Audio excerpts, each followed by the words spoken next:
All right, guys, welcome to This Is It. I'm going to skip the clap. We're making a little video. I've got to get some kind of formality stuff out of the way here. And I want to show some people right here at this channel. Gene Revel, Pride Cometh for a Fall, JJ. I'm going to play some on his channel right now. This is vampire marketing that was part of a $300 million plus lawsuit, me against Bausch & Lomb. And this is my... right here, this is my intellectual property. I own it. I'm going to show you guys the trademarks here in just a moment. But I want to call your attention to some stuff that's on here. Here's Kathy Edge. I suppose there may be a payoff to his exes in some manner. Marina got the RVs that were donated to the Ark put in her name. So she's suggesting that Marina got some kind of payoff. I have Ryan on the phone that bought the RVs, Ryan. So I've called you to and asked you just to speak to this. Is that correct? Yes. Okay, so Ryan, just very briefly, you bought those RVs for the Ark because you had been following my ministry. Is that right?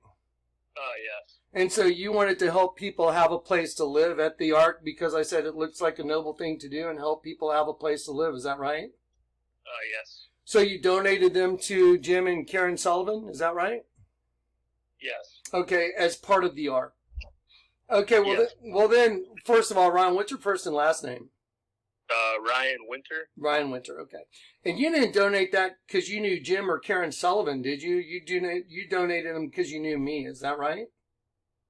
Yes. Okay. I followed your ministry. Okay, and so you were like, well, if Johnny's in, I'm in.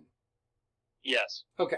So anyway, when the Ark went defunct, when Karen and Jim threw everybody out and they were all told to leave, those RVs were sitting there and we didn't know what to do with them because we were told to get them all out. Jim wanted everything out, including the RVs. Is that correct?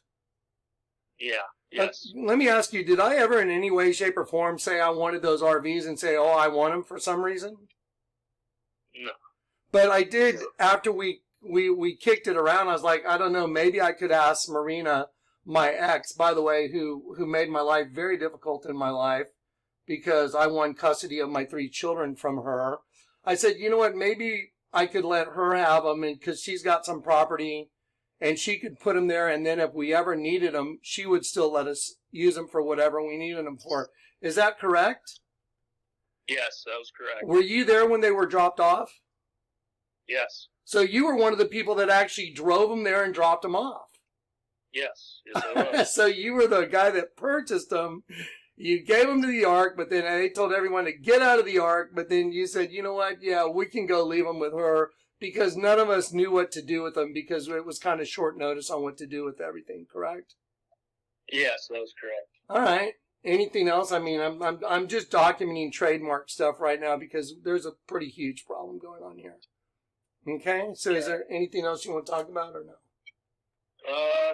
No, that was exactly what happened, and the biggest thing is that we were kind of like stretched for time, so it was like, let's hurry up and get it out of there. Yeah, let's hurry up and just get them out of there. We'll just put them. We had to move them, and they had to have plates and that kind of stuff to be able to move them. I can't remember, but I knew we had to get them in someone's name to move them.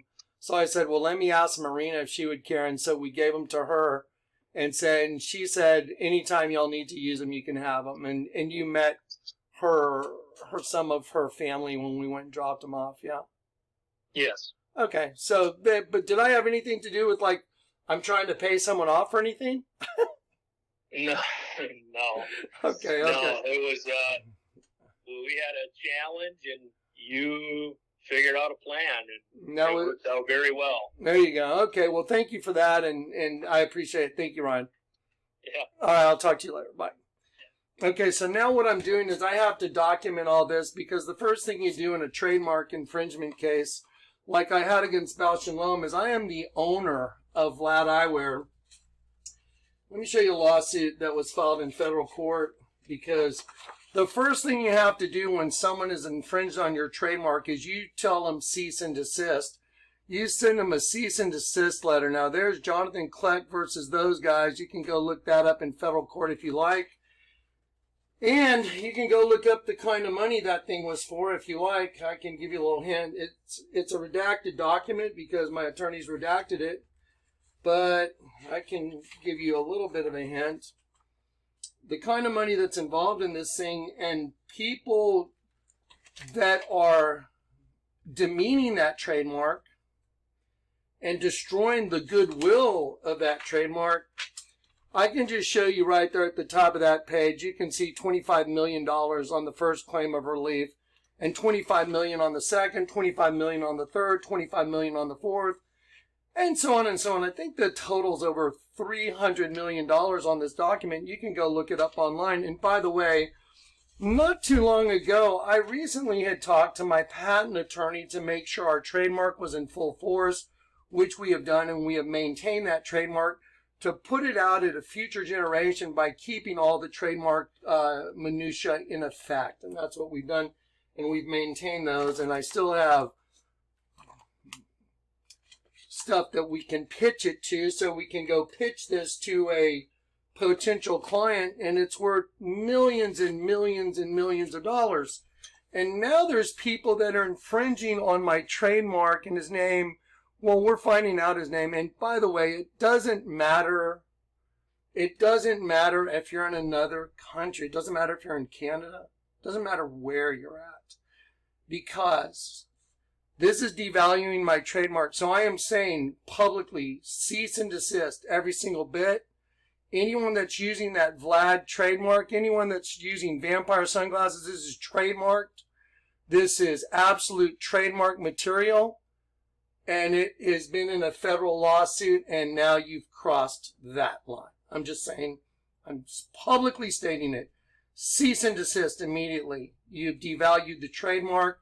You're casting dispersions on it. And anyone that is part of that, could be named as a party to this suit. Okay? Now I've done my due diligence. I've told you to cease and desist. Take every single thing down. And it doesn't matter. We have already, for the record, we have already copied every single channel. The mirror channel has been copied. This channel has been copied. All the comments have been copied. They've all been coalesced into a big package, and they are ready for delivery. I'm just letting you know. So, enough's enough. Gene, you wouldn't believe the amount of money that this document holds. There's some very big attorneys behind this. Anyway, cease and desist. This is not a thought. I'm telling you as the owner of the trademark. I am the owner, and you are devaluing my trademark. This is called libel, slander, and defamation. And we have documented all of it. Okay, now, for the record, there it is. I'm keeping this as a record. I'm playing it today, and it's going in the file.